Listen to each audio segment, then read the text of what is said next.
상승장이면 들어가야죠. 상승장 초입이거나 상승장이면 더 오르니까 들어가는데 조정장 들어가고 있는데 무주택이면 또 이해를 하는데 이미 충분히 투자를 했는데 돈 5천이 있다고 또 한다는 얘기는 저는 그거는 반대입니다. 반대고 차라리 그 돈 있으면 30대 이제 초중반 이제 40대 이런 분들이 청약을 노리는 분들도 있지만 네.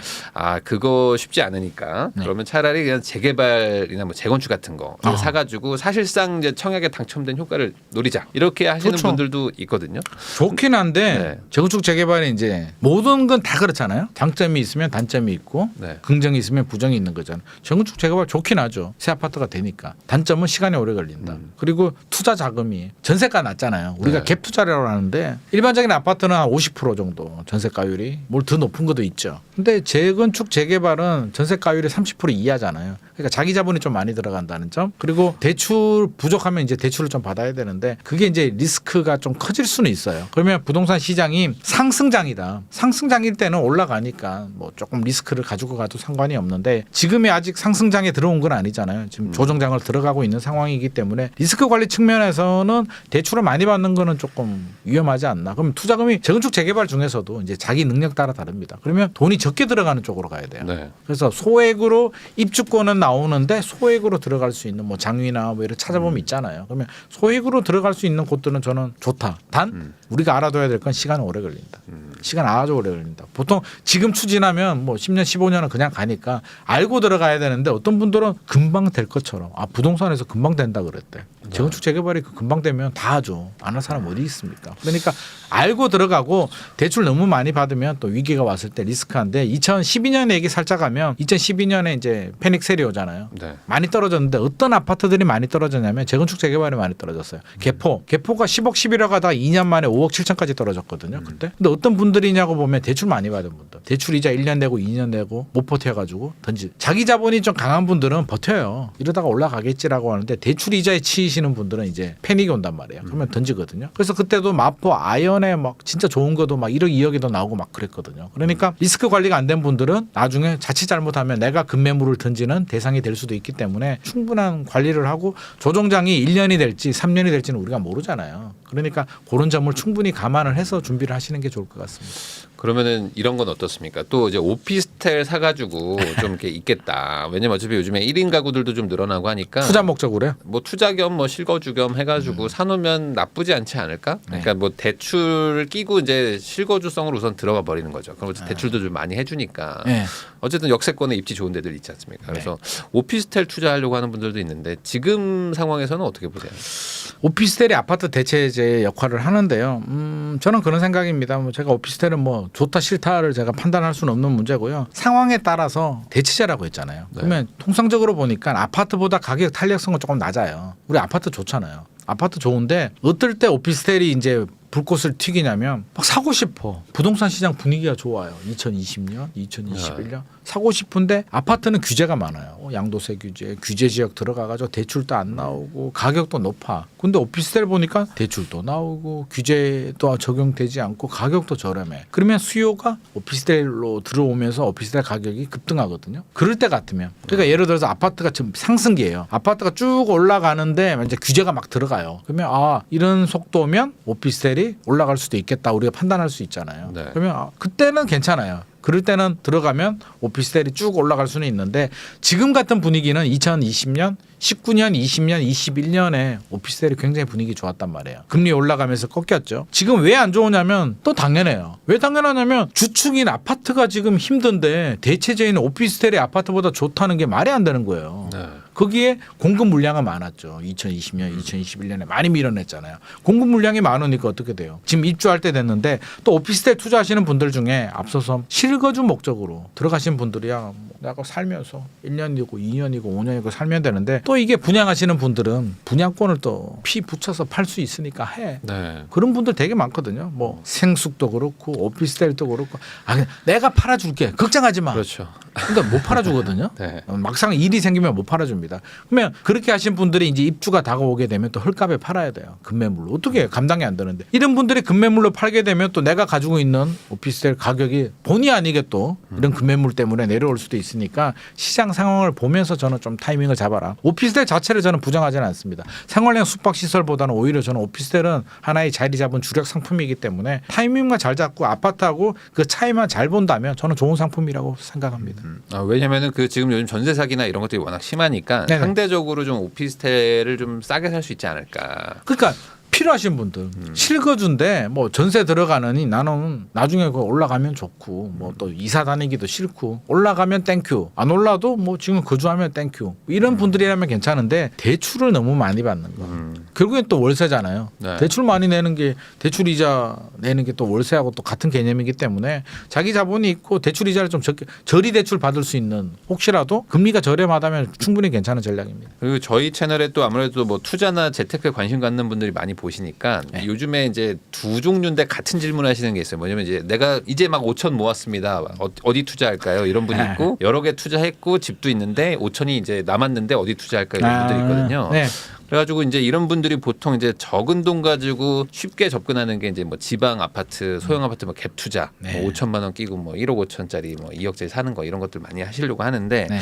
이런 게 지금 좀 잘 될 거라고 보세요. 어떻게 보세요? 지방의 소형 갭 투자. 일단 지방이 어려운 건 사실이잖아요. 네. 아직 바닥 확인 안 했고요. 터널 통과하는 중이고 조정의 터널을 통과하고 지방이 안 좋은 건 사실이죠. 그리고 물론 지방이 먼저 반등을 할지 서울이 먼저 반등할지는 모르겠으나 지금 상황을 보면 지금은 지방이 어려운 건 맞고요. 근데 뒤늦게 서울이 또 조정장이 오면 또 지방이 또 먼저 반등할 수도 있죠. 2012년 보면 부산, 대구, 창원은 분위기 좋았고요. 서울이 어려웠거든요. 그래서 뭐 서울이 무조건 좋다는 건 아닌데 상황을 좀 봐야 될 것 같고요. 지금은 안 좋다는 건 분명한 사실이고요. 5천만 원 중에 이제 여러 채가 투자했는데 또 5천이 남았어라고 하면 저는 지금 상황에서는 굳이 무리수 던지지 마라. 그런 분들이라면 아니 이미 했는데 네. 상승장이면 들어가야죠. 상승장 초입이거나 상승장이면 더 오르니까 들어가는데 조정장 들어가고 있는데 무주택이면 또 이해를 하는데 이미 충분히 투자를 했는데 돈 5천이 있다고 또 한다는 얘기는 저는 그거는 반대입니다. 반대고 차라리 그 돈 있으면 다른 상품들 있잖아요. 네. 왜 우리가 부동산만 하고 부동산만 해서 죽을 이유는 없잖아요. 그러면 다른 금융 상품들 좋은 금리를 주는 그런 상품이 있거나 주식 잘하면 주식을 하셔도 되고 뭐 채권을 하든 골드를 하든 달러를 하든 분산 투자 했다면 다른 종목에 분산 투자를 하는 것도 좋을 것 같고요. 하나도 없는데 이제 5천만 원 모았다 하시는 분들은 그래도 시장 상황은 봐야 되는데 이제 청약은 무조건 하시고요. 네. 저희 애가 아마 저희 큰 애가 요 정도 케이스가 될 것 같습니다. 20대고 아빠 나 5천 모았어 뭐 이러더라고요. 그래서 얼마나 언제 그렇게 모았지? 네. 20대가 5천 모기가 쉽지가 않은 것 같아요. 그러니까요. 네. 그래서 집에서 아빠 집에서 살면서 네. 그렇습니다. 그래서 이런 분들이라면 저는 일단 청약은 저는 계속 알려줍니다. 제가 분석하다가 너 이거 한번 해봐. 안 되더라도 계속 떨어지거든요. 포기하지 않고 지금 계속 도전하고 있습니다. 당첨될 수도 있잖아요. 뉴욕 같은 경우는 특히 좋은 게 사전 청약이잖아요. 네. 사전 청약은 당첨이 되면 돈 안 내도 돼요. 본 청약할 때 돈 내거든요. 그러니까 5천이 아니라 1,000만 원 있어도 사전 청약은 실제로 그런 분들 많아요. 나는 돈이 500, 1,000만 원밖에 없어가지고 못해요. 계약금도 없어요. 뉴욕은요. 사전 청약은 당첨만 되면 몇 년 후에 본 청약할 때 돈 하면 되니까 그때까지 모으면 되잖아요. 모으면 되죠. 그러니까 뉴욕 같은 좋은 물량들은 일단 무조건 청약하셔라. 그리고 5천만 원 있는 분들도 무조건 하시고요. 지방 소형 아파트도 이제 따져봐야 되겠죠. 지방도 지방 나름이니까. 그러면 인구 흐름이 어떻게 되는지 최근에 그 지역의 입주 물량 추이가 어떻게 되는지 가격은 얼마나 내려왔는지를 따져보고 타당성이 있다면 가격은 고점 대비 한 20-30% 조정이 된 것 같고 입주 물량은 줄어들고 이런 게 맞아떨어진다면 저는 해봐도 되죠. 근데 그거는 따져보고 들어가야지 막 분위기 휩싸여가지고 누가 어디 찍어줬는데 들어가자 막 이렇게 들어가는 거는 조금 아니지 않나 싶습니다. 그러면 이게 5천만 원이 전 재산이다. 네. 근데 예를 들어 뭐 서울 거주다. 근데 예를 들어 막 경상도나 막 전라도에 투자를 해야 한다. 이거는 좀 말리고 싶으세요? 저 개인적으로 막 추천하지는 않습니다. 뭐 그거는 개인의 성향이니까. 차라리 청약이 나을 수도 있다. 청약은 무조건 하는 거고요. 근데 본인의 알아봤는데 진짜 괜찮아.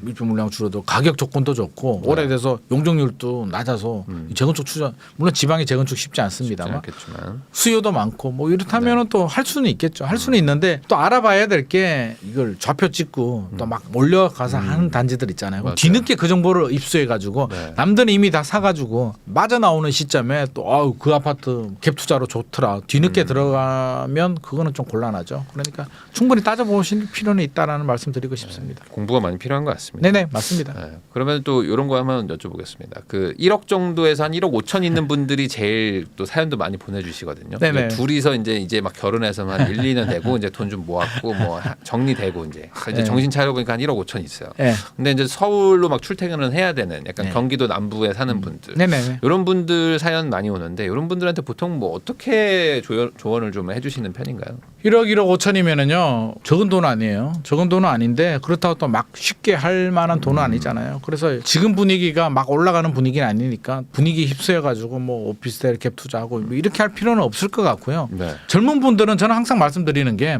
앞으로도 기회도 굉장히 많다. 지금 또 기회가 있을 수도 있고 앞으로도 굉장히 많으니까 절대 초조하고 조급한 마음은 가지지 말자. 그러니까 내가 계산해서 맞으면 들어가는 거고 아니면 안 들어가는데 불안한 마음. 나 지금 아니면 안 돼. 우리가 왜 지금 아니면 안 됩니까? 특히 젊으신 분들은 기회가 더 많죠. 그러면 청약은 당연히 해야 되고요. 시장 상황에 따라서 뭐 금리가 좀 내려가고 이제 바닥이 지나갈 것 같고 생각해 보니까 이제 바닥 거의 다 온 것 같고 하면 1억 1억 5천으로 서울은 쉽지 않을 수는 있어요. 근데 서울 수도권 지역을 보면 갭 투자할 만한 아파트들이 있거든요. 소형 아파트들. 일기 신도시 중에서도 있고. 근데 이왕이면 용적률이 좀 낮은 아파트들 이제 두 부류죠. 좀 새 아파트가 있을 수도 있고 오래된 아파트가 있을 수도 있는데 오래된 아파트들 중에 1억 1억 5천 가지고 또 갭 투자할 만한 아파트들이 있습니다. 그러면 이왕이면 가격이 좀 떨어지면 갭이 더 좋잖아요. 그러니까 아직은 많이 조정되지는 않았는데 조정된 지역들도 있죠. 뭐 상계동, 창동 같은 경우는 고점 대비 30% 이상 조정됐더라고요. 그러면 뭐 자금에 맞춰서 저는 개인적으로 상계동도 좋아하고요. 네. 상계동 괜찮잖아요. 서울하고 좀 멀어요. 먼 거는 단점인데 가까우면 그 가격에 있겠습니까? 서울은 서울이잖아요. 서울이고 그러니까 가까우면 그 도심에서 가격에 약간 멀죠. 도심에서. 그 가격에 나올 수가 없잖아요. 네. 그러니까 그 입지니까 그 가격에 나오는 거고요. GTX도 나중에 연결이 되고요. 재건축 가능성이 있으니까 또 가격이 이미 많이 떨어졌잖아요. 여기서 추가로 얼마나 더 떨어질까? 폭락하지 않습니다. 네. 이미 충분히 떨어졌고 물론 조금 더 떨어질 수도 있고 아닐 수도 있는데 오히려 안 떨어진 아파트 사는 것보다는 오히려 저는 이렇게 좀 떨어진 아파트들 서울이나 수도권 외곽에 1억 1억 5천으로 할 수 있는데 소형 아파트도 있습니다. 찾아보면 있어요. 뭐 중동 신도시도 있고 삼본도 있고 일산이라든지 뭐 또 수원이라든지 찾아보면 있거든요. 그러면 그런 거 찾아서 하셔도 괜찮습니다. 시장 흐름 잘 보시고요. 아까 말씀해 주신 것처럼 어떤 호재가 있어가지고 쫙 한번 전고점을 찍었다가 빠진 거는 다시 상황이 좋아지면 전고점까지 그럼요. 갈 수 있다는 어떤 근거도 그러니까 있는 거니까. 전고점에 지금 또 전고점이거나 전고점하고 비슷하다면 저는 그렇게 지금 분위기에서는 추천 안 하는데 빠졌다라고 하면 빠진 물건은 저는 괜찮다고 봅니다. 왜? 고기도 먹어본 사람이 안다고. 한번 길을 뚫으면요. 떨어질 때도 빨리 떨어지지만 올라갈 때도 길 따라가거든요. 그러니까 항상 한번 찍었던 물건들이 나중에는 또 올라갑니다. 그래서 상계동 창동 쪽도 괜찮고요. 찾아보면 있습니다. 1억 5천으로 할 수 있는 물건 충분히 있고요. 단 친구가 뭐 어쩌고 했는데 지금 빨리 해야 돼. 이렇게 빨리 초조함, 조급증은 버리고 진짜 냉정하게 마음은 뜨겁게 머리는 차갑게 냉정하게 자기만의 분석을 하면서 접근하시는 게 좋을 것 같습니다. 그러면 한 5천에서 또 1억 가지고 또 요즘 많이 보시는 게 또 이제 지방의 미분양 뭐 아니면 뭐 이제 수도권에 막 미분양 난 거 이런 것들 좀 보시거든요. 결국에 그 돈으로 살 수 있으니까. 네, 계약금 내고. 네, 계약금 내고 우선은 어떻게 좀 나중에 피 받고 팔든지 뭐 이렇게 해보자 이렇게 하시는 분들도 많은데 네. 이런 부분은 좀 어떻게 생각하십니까? 피 받고 안 팔릴 때가 문제거든요. 그럴 수 있죠. 그러니까 항상 생각을 해야 되는 게 네. 자, 베스트는 프리미엄을 받고 파는 거, 월스트는 안 팔릴 때. 그러면 예를 들어서 내가 한 채를 샀어요. 우리 생각해야 될 게 그거예요. 항상 인생이 계획처럼 안 될 수도 있잖아요. 그러면 하나를 했는데 피 받고 팔면 베스트고요. 안 팔릴 때는 내가 입주를 하든 전세를 주든 대출을 받든 뭐 어떻게든 해야 되잖아요. 네. 그게 감당이 된다면 하셔도 되죠. 물론 상황 판단은 본인이 하시는 거고 네. 제일 위험한 게 뭐냐면 한 10개 샀어. 뭐 1억으로 1,000만 원짜리 10개 샀어 지방에. 그 10개는 사실 감당하기 어렵거든요. 1억 5천 2억짜리예요. 분양가가 예를 들어서 1억 5천 2억 뭐 2억이라고 치죠. 2억짜리인데 5개를 샀어요. 실제로는 10억이거든요. 네. 근데 사람들이 투자한 금액만 생각해. 그럼 계약금 2천만 원에 1억? 1억? 나 1억은 있지. 시나리오대로 안 가면 결국에는 그 빙산이잖아요. 뒤에 그렇죠. 있는 거는 그게 10억이 될 수도 있기 잔금을 때문에 어떻게 낼 것인가. 2000 몇 년도인가요? 2011년도 12년도에 이제 김포 한강 신도시가 막 입주할 때 이제 그런 케이스들이 좀 있었거든요. 어떤 분이나 어떤 뭐 세력들이 그런 걸 했죠. 뭐 분양권 팔아줄게 막 해가지고 한 개만 하는 거는 괜찮아요. 아파트는 결국엔 다 올라갔는데 지금은 다 회복했죠. 회복하고 네. 더 올라갔는데 1억 가지고 계약금이 3천만 원인데 1억으로 3개를 사신 거예요. 근데 입주할 때가 됐는데 안 팔리는 거예요. 네. 나머지 돈이 없어. 1억이 전 재산이었던 네. 거예요. 그럼 대출도 그렇게 안 나오잖아요. 네, 세채가. 안 되죠. 근데 입주 물량이 나오니까 전세 가격도 약세예요. 그 돈이 감당이 안 되는 거예요. 그럼 어떻게 해야 돼요? 결국 마이너스로. 냈는 계약금 포기하고 돈 더 내고. 그럼 손해보고 파는 거예요. 그럼 사는 사람은 오히려 돈을 받고 계약하는 거거든요.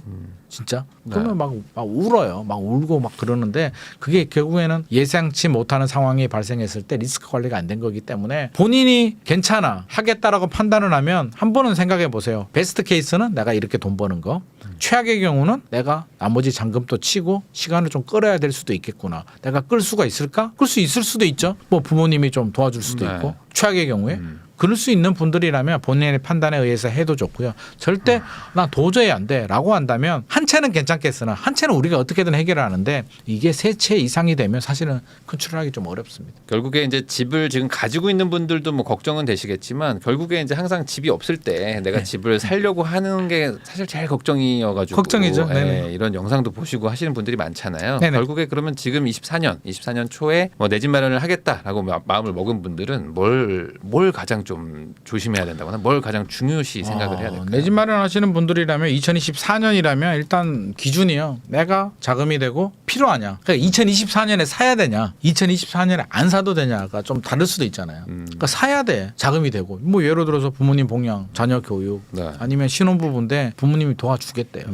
돈을 주겠대. 네. 사. 아빠가 살아보니까 타이밍 못 잡더라. 야. 그냥 필요할 때 사. 좀 떨어져도 괜찮아. 나중에 다 올라갈 거야. 그냥 아빠가 돈 주는데 사. 그럼 사야죠. 아버지 저 부인랑 보니까요. 조금 기다려도 괜찮을 것 같아요. 3년 후에 한번 해볼게요. 3년 후에 부모님이 돈 안 줄 수도 있습니다. 그러니까 준다는데 왜 안 삽니까? 네. 사서 아파트 얘기. 아파트는 타이밍이잖아요. 올랐다 내렸다는 하지만 장기적으로 우상향을 하고요. 장기적인 우상향이 계속 직선이 아니라 좀 조정이 될 수는 있지만 결국에는 올라가는 거잖아요. 시간만 버티면 되거든요. 능력이 되고 부모님이 도와주거나 내가 능력이 되면 살다 보면 올라가 있겠죠. 그게 뭐가 걱정입니까? 잃어버린 30년이 온다? 그것까지 가정해버리면 할 수 있는 게 뭐가 있습니까? 아직은 그럴 때는 아니고요. 뭐 20년 후에는 모르겠습니다만. 그래서 필요하신 분들은 그렇게 하셔도 되고요. 당장 돈이 부족하거나 필요 없는 분들이라면 이제 좀 계산을 해야 되잖아요. 그러면 기준을 할까 말까의 기준은 일단 시장장을 보시고요. 상승장이냐 하락장이냐. 네.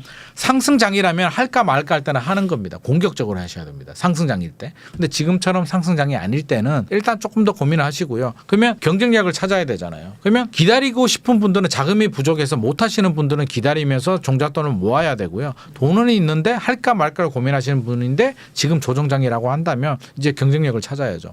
이 지역에 개발 호재가 있느냐. 올라갈 수 있는 기대감, 미래 가치가 있느냐. 현재 가치, 현재 가격이 충분히 조정이 되느냐. 두 개를 가지고 따져야죠. 그러면 앞서서 제가 이제 상계동 샘플로 예로 들었듯이 호재는 있잖아요. GTX도 있고 뭐 재건축 용적률이 단지에 따라 다르지만 뭐 200% 이하 160%도 있고 170%도 있잖아요. 그러면 재건축 추진은 할 수 있잖아요. 재건축 오래 걸리죠. 근데 재건축이라는 게 그렇잖아요. 재개발도 단계별로 기대감만으로도 네. 플랜카드 효과, 플랜카드 붙일 때마다 올라가잖아요. 그러니까 그런 미래 가치가 있는데 가격이 감사하게도 많이 떨어졌어. 30% 더 떨어졌어. 그렇다면 충분히 해볼 만하다. 더 떨어지면 어떡하죠? 우리가 미래는 모르잖아요. 예를 들어서 6억짜리인데 6억짜리가 한 4억까지 떨어졌어요. 예를 들어서 한 5천 더 떨어질 수는 있겠죠. 그걸 어떻게 100% 우리가 합니까? 우리가 내가 샀는데 올라갈 수도 있고 5천 더 떨어질 수는 있으나 6억 가던 집이 전세가 한 2, 3억 할 텐데 그게 2억까지 떨어지지는 않을 거니까 항상 리스크는 있죠. 네. 리스크 없는 투자가 어디 있습니까? 리스크 없는 거는요. 그냥 은행에 넣는 겁니다. 그냥 예금금리 타먹는 거고요. 은행 부도나면 어떡하지? 뭐 이런 분들이 있는데 그러면 그냥 장롱에 넣어두시든지. 장롱에 넣어두시면 자녀분들이 다 빼갑니다. 그러니까 그 정도 리스크는 우리가 감내해야 될 필요는 있을 것 같고요. 그래서 가격 경쟁력 조금 있는 거. 이왕이면 저는 좀 떨어진 지역들. 그러면 뭐 불패시나 뭐 이렇게 얘기하는데 강남은 절대 안 떨어지잖아. 절대 안 떨어지는 게 어디 있습니까? 떨어질 때 되면 떨어질 수도 있죠. 단 늦게 떨어지고 빨리 회복하는 게 이제 장점이죠. 핵심 지역의 경쟁력이기 때문에 능력 되시는 분들은 그렇게 하시는 거고요. 자금이 부족하신 2030들은 일단 못 들어가는 지역이니까 마용성이나 강남은 일단 빼시고 할 수 있는 지역 중에서 최대한 좀 많이 떨어지고 개발 호재가 있는 지역 위주로 알아보시는 게 좋을 것 같고 본인이 뭐 나는 기다릴래. 기다릴래? 지금 돈도 없고 나는 기다려보는 게 좋아라고 판단이 된다면 좀 기다리면서 또 바닥의 시그널을 확인하시는 게 좋을 것 같습니다.